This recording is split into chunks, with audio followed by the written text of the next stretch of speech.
RTI vous présente deux constructions récentes en matériaux naturels dans la région de Taidong, au sud-est de Taïwan. Les constructions en matériaux naturels font souvent penser aux maisons traditionnelles ou aux maisons des autochtones.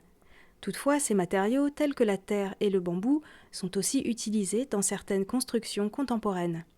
En voici deux exemples, construits récemment.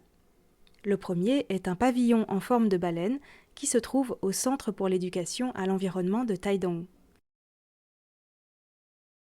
Les murs ont été construits avec des sacs remplis de terre, puis enduits à la chaux. Le toit est en bambou recouvert d'un géotextile étanche. Il est de forme ronde mais allongé d'un côté, comme la forme d'une baleine, d'où le nom de ce pavillon.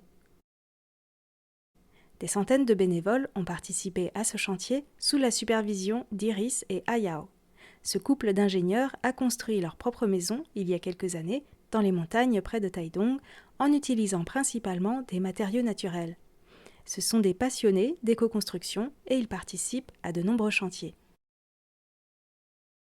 Actuellement, ce pavillon en forme de baleine est utilisé pour sensibiliser aux enjeux environnementaux.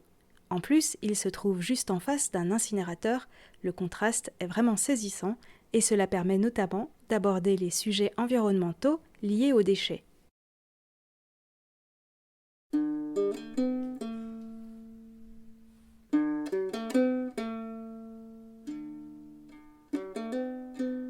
Le second exemple est un pavillon en bambou, également construit par Iris et Ayao à l'école Rexinglong près de Dulan dans la région de Taidong.